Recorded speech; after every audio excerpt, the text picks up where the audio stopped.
So what's going on, guys? It's been a while. I haven't posted any new videos, and finally got myself a camera. So this is gonna be the first video. We're gonna test it out together, and you could tell me in the comments what do you think about the camera. So should I keep it? Should I upgrade? It's one of those action cameras. Actually, today or this day, my plan was to basically use my head adapter, like a headband adapter, just like for the GoPros. But unfortunately, I left one of the key pieces at my house. I didn't realize it until I got to the job site. So that's why you see this angle, and I couldn't make too many different shots because I was pressed for time. I'm at the customer's house, so it's difficult for me to shoot those type of quality videos that you can really do when you're working from home or something like that. So this day, like I said, I'm in the field, and the reason I'm doing also a voiceover because, as you can probably hear faintly in the background, because I want to let it kind of play out in the background. It helps a little bit to hear nuts and bolts being taken off. But I was speaking to my uncle. He just happened to call me right then, and I couldn't. Well, it's not in my habit to uh, tell people, "Hey, I'm busy. Call me back later." So. It's been a while. I haven't talked to him, and that's that. So, anyways, we got a 2007 Honda Odyssey, and we're doing the valve cover gasket.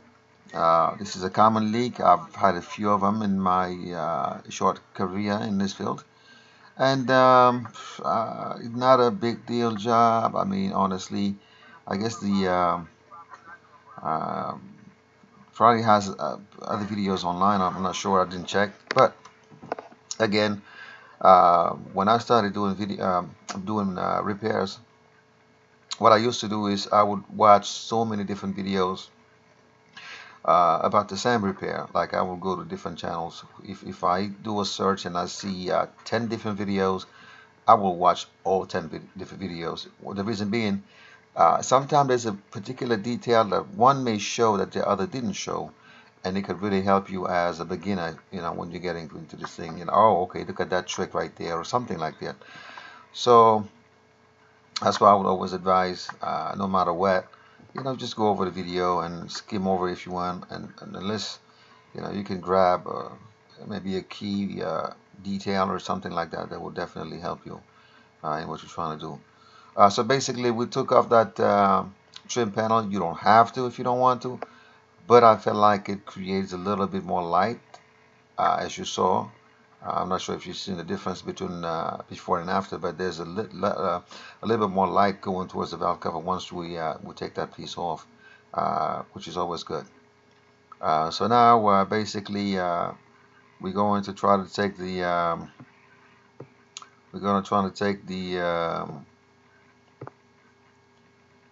throttle body off of it because there is a line, or there are two lines, coolant lines going to the throttle body, and either you take those off or you take the throttle body completely off.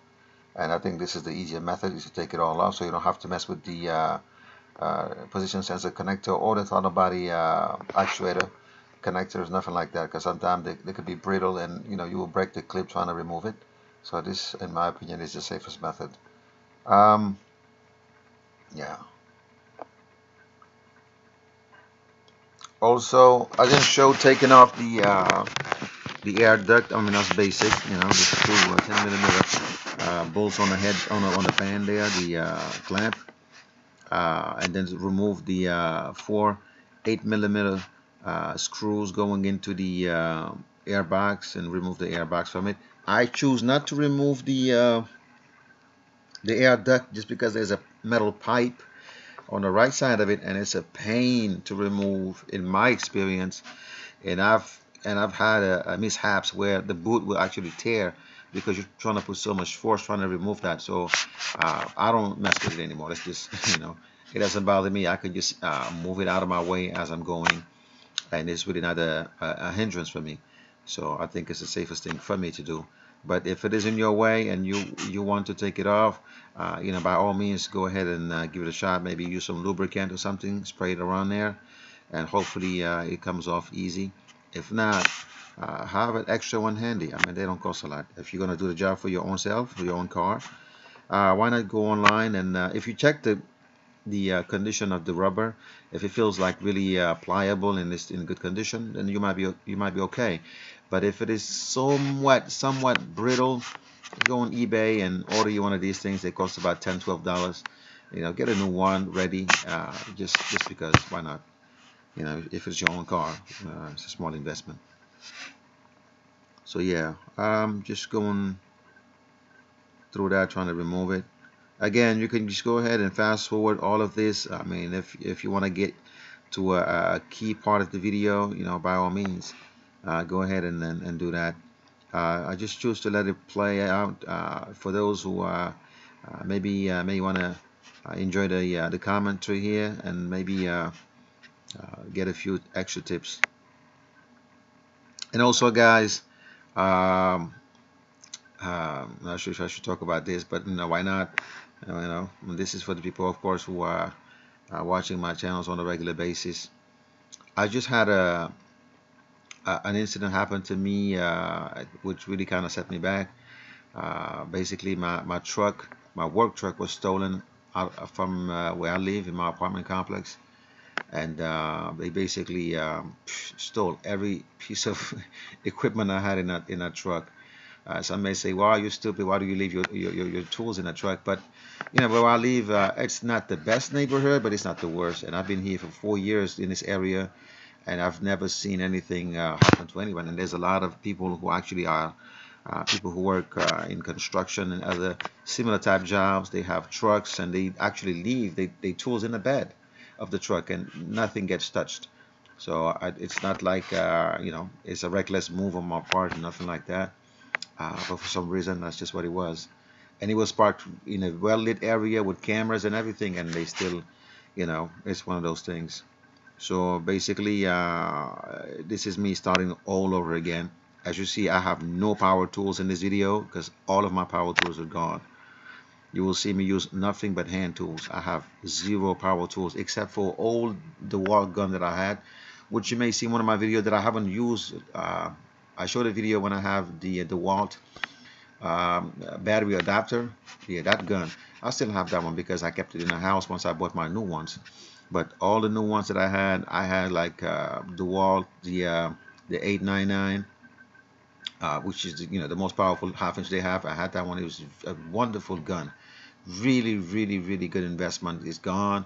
I had a drill and a kind of like a impact driver set, also gone. I had an impact ratchet, also gone. And man, countless tools, you name it. I basically around 3.5, maybe $4,000 worth of tools just taken out of my truck, and my truck is being basically destroyed.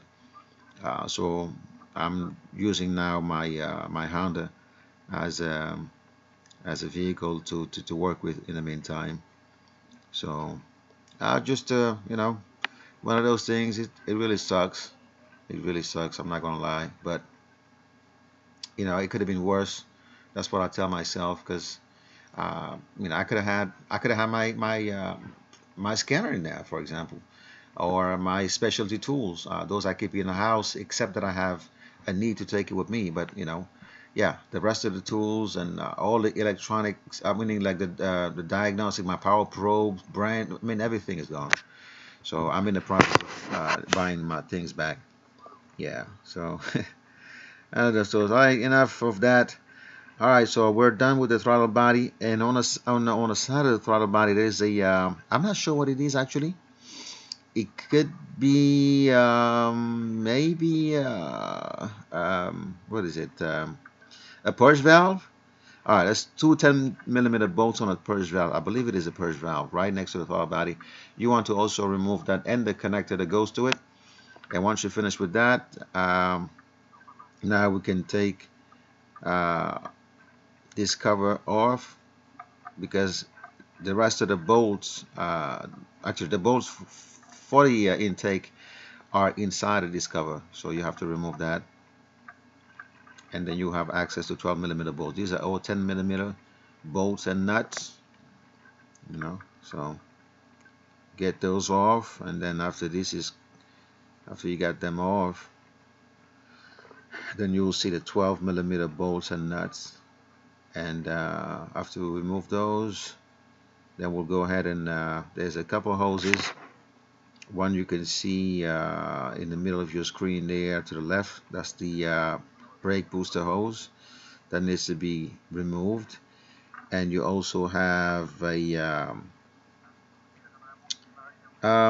what looks like a PCV hose right where my left hand is up. It's like right up under my left hand right there. If you can see, that's a PCV hose that needs to be also removed. And then there is a connector right there. I think that's a connector for, I'm not sure what that is exactly on the side there. Really, I'm not sure what that is.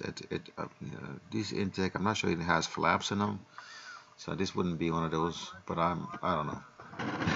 Whatever that is right there, that connector, take it off.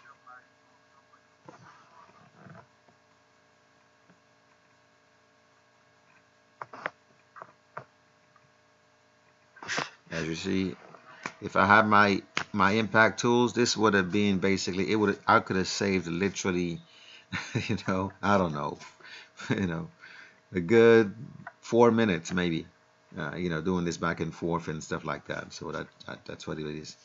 Impact tools are really, really, really a necessity in this business. If you're gonna do it, you have to invest in those, get some real good ones. But this what's good, if it is, you can call it good, out of the situation is I'm actually buying better tools this time, and actually more useful, because I had time to test out whatever I bought the first time, and I see the strength and the weaknesses.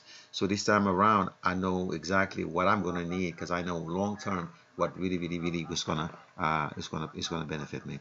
So that's the kind of silver lining of this whole incident that happened to me. My tools being stolen in my car.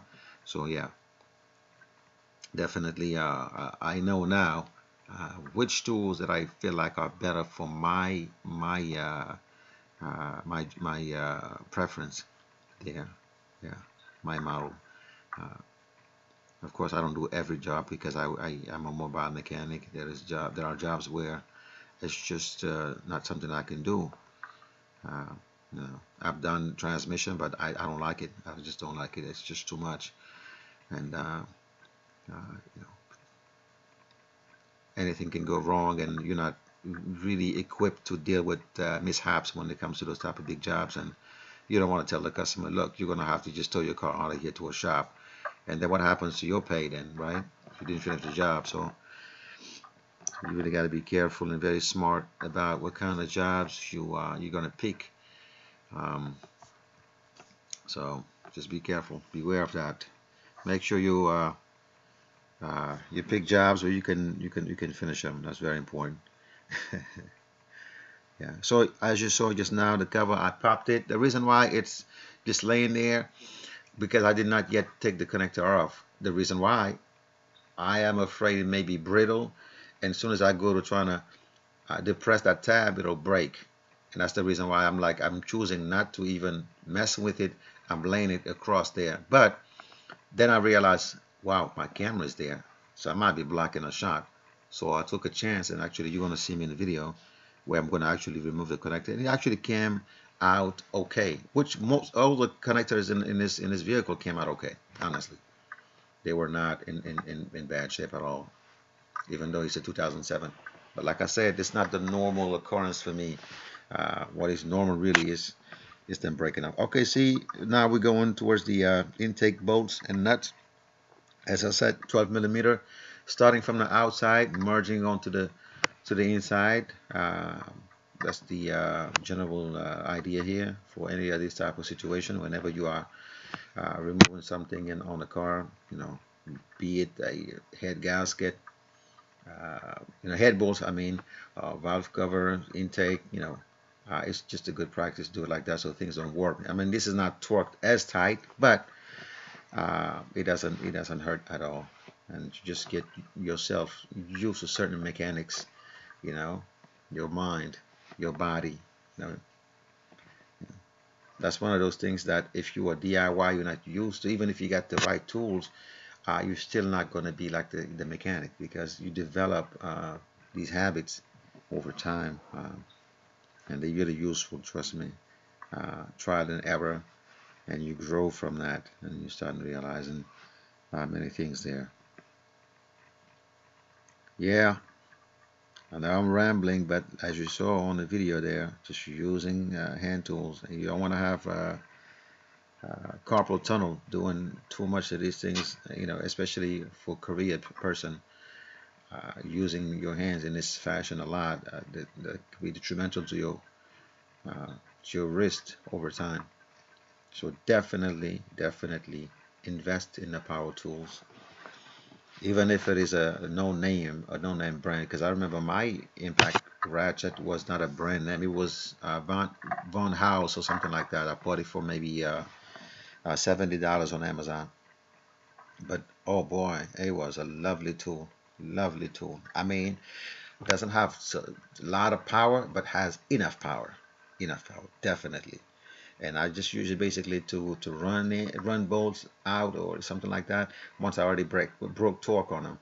So, but it really is useful. So, but this time around, I'm definitely probably buying a Milwaukee. They got a 5-year warranty. You can't beat that. So 5-year warranty on a Milwaukee tool. Uh, yeah, hopefully, yeah, I can get them around the. Uh, we'll see. That's definitely what I'm gonna try to do when it comes to the impact ratchet. This time it's gonna be Milwaukee. But for the other tools, I'm gonna go back to the wall because I have the platform, I have the battery. Thank God my 5 milliamp, or my 5 amp hour battery was in the house charging when they stole the truck, so I still have that, and I still have the charger as well. So I don't want to go in a different situation. All right, see, right now you see me removing that PCV hose that I showed, and now that's the brake booster hose I'm about to remove right there, as you saw. And now we're golden. We have removed all of our bolts and nuts in the intake, and this is the last thing holding the connecting the intake to the rest of the car. And yeah, sort of like the umbilical cord. Yeah, let's remove that. There you go. Trying to wiggle it out. You kind of get hung up on the studs. You really gotta have them in the uh, perfect angle to kind of remove it a little bit. So you gotta wiggle it. You see that it's gonna get kind of jammed up, kind of hung up a little bit there because of the studs, right? So, but with a little bit of see, now I'm going around and checking everything, making sure I have nothing else holding it. Everything is clear from the intake. Okay, so now we can have lift off. There you go. Switch my hands, angle a little bit. Boom, done. Now intake is off, or the plenum, whatever you call it, and you have now the lower intake right there. So we're gonna grab something to put on top of the lower intake, just so we don't have the chance of anything dropping in there.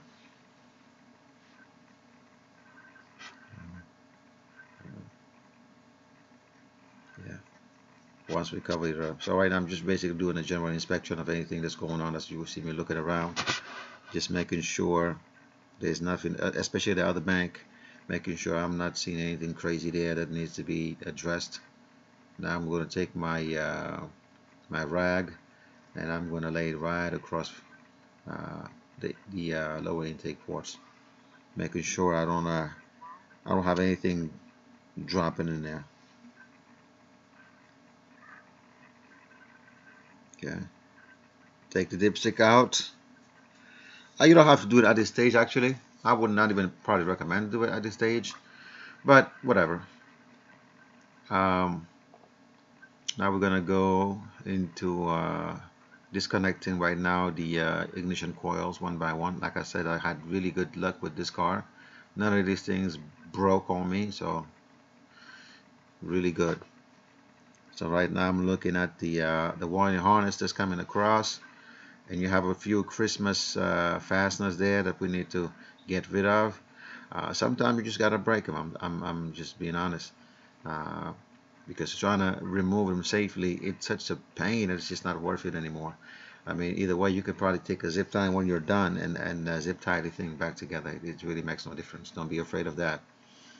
Um, so there are two main points of connection that you need to loosen to gain enough slack. One is, you can see that green Christmas tree right there at the middle bottom of the screen there, that green stuff, that's one. And the other one you can't really see, so on the other side there. And I apologize again, like I said, for the camera angle. um, I was just not, focused on the taping much because of my uncle. We were having a really deep conversation there, actually.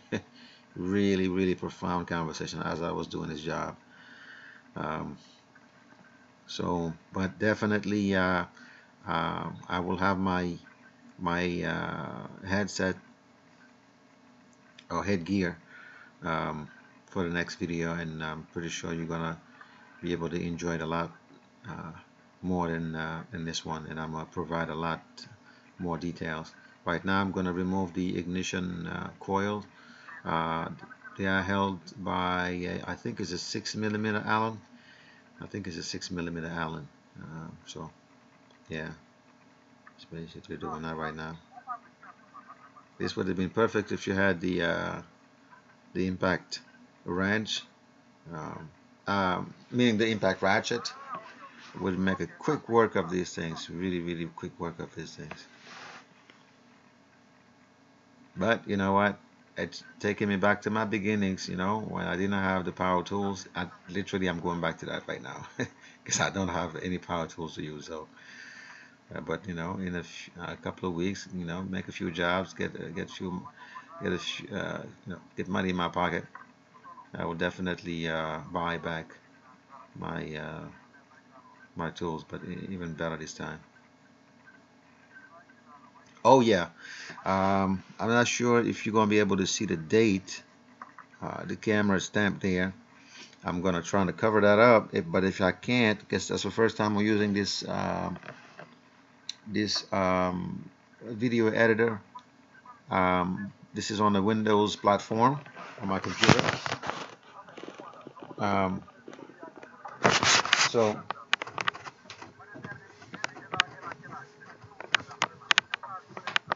I'm gonna try to see if I could trying to see if I could remove that. As you saw, the date is definitely wrong. It's not, but if I can cover it up, I would cover it up. Definitely would cover it up.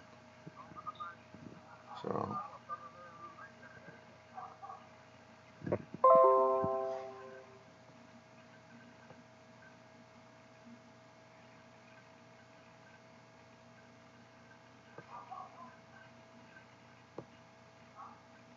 okay, what are we doing here? Oh yeah. So now, um, why am I using that towel? It's just for leverage, better grip. So the rag around that. So I'm breaking the Christmas tree on that side. That's the one I'm breaking because I couldn't get to it any other way. I don't, so you can take your time on your own car and be gentle. But like I said, for me, been doing this for a while now. This is not a big deal at all. This one I'm gonna salvage, as you can see, because it's accessible. It's very easy to get to. So boom, you just pinch the both sides of it and push it through, and that's about it. Now we have slack.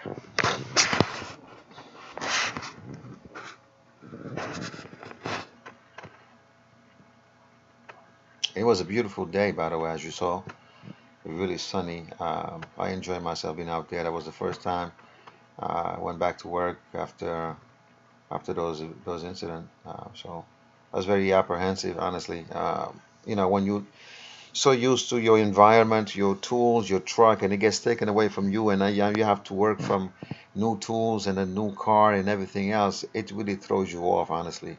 It really throws you off. I mean, but I'm glad I got through this job. It really, really kind of brought me back, honestly. It really kind of brought me back. Um, because when it's one thing that you know they stole your truck and everything else, because you could have lost your tools or something, like in a different situation. It could have been a a vehicle accident. I don't know, any other thing that could have happened to you. But when it comes to a theft, it's a trauma of it all. That now, what are you doing now? When is the next time, or is it going to happen again? Or so all of these questions. And yeah, I mean, I was really I stayed almost 2 weeks, and I just stayed home and basically, you know. So, but this really, really was great. It was great. Yeah, I'm realizing uh, how much I love my job. Really. Yeah, yeah. I think that's one of the greatest gifts you can have in this life. Sometimes it's just to love what you do. I mean, can you imagine some people, a lot of people, just doing something just to get paid from it? They don't enjoy it at all. It's really sad to live your life like that. You got to spend 8 hours a day, and 2.5 hours in preparation back and forth, for that. So for something you hate doing, I really no. I enjoy my job. I really do. The fact that somebody has an issue with their car, and you come and fix it, and they have nothing to worry about after this. They driving their car happily and confident again. I mean, this is huge, man. And there's a lot of trades, people call little jobs like this, and like a barber, for example. You go to a barber looking one way, and you come out $15, $20, and you look $1,000,000. So I love those type of jobs. Really, anything to do with working with your hands, I really love it. And even though I was, in American standards, I was a straight A student pretty much in my country where I'm from. And everybody expected me to be in all kinds of engineerings and everything else. But you know, I I just always love to just work with my hands. These basic things right here, it's always something that I love doing, and it is what it is. I don't like the confinement in an office and nothing like that. That's not me at all. I like the outdoors. I could work in a shop or whatever, but still, this is really what I like to do. I like to be out in touch with nature. And if I make enough to feed my family, hey, that's all I need. So right now we're removing of course, the 5 bolts that's holding this thing together. That's it. There you go. You need more leverage. Power tools where you are. Oh man. There you go. I think we're almost done there with them. Okay. I'm gonna grab prying tool, but it's not gonna work, as you will see. You need really a small screwdriver, which I don't have yet. I will buy. I'm torn between buying straight from Home Depot or ordering things online that are going to be maybe a different brand. I'm not sure if the quality is that much better, but sometimes you get fooled like that too, so I don't know. I do not know. So here you go. So that's the only screwdriver that I have right now, meaning the flathead that I have. That's the only one. I chose to buy it from Harbor Freight. This is the long flathead. Just because you can use it as a pry tool and everything else. Since I was just buying minimal tools for now just to get back to work, that's what I had. But I will definitely buy me the proper set to have all of the different sizes. Um, yeah, so I'm realizing not going to work. I tried a few different uh, places there, and this thing is still not working. So at this point, see that? I'm trying here, trying there. If I had a shorter one, it could have worked. but unfortunately, yeah, yeah. I may show a video of my truck when I went to the impound. See what it looks like after they got to, they actually drove it into a creek or something like that on purpose, of course, trying to just destroy the car altogether. I don't know. They stole everything inside of it, of course. I may show that video when I went to the junkyard to get it. I mean, the impound. There you go. So now I use that my angle needle nose pliers because they had that little angle. Which, if you have the proper tools, you will have a prying tool like that, another angle. So there you go. Now we're having a lift off. We're definitely having lift off. Boom, done. So this is the removal process, and the rest is basically just clean out the surfaces.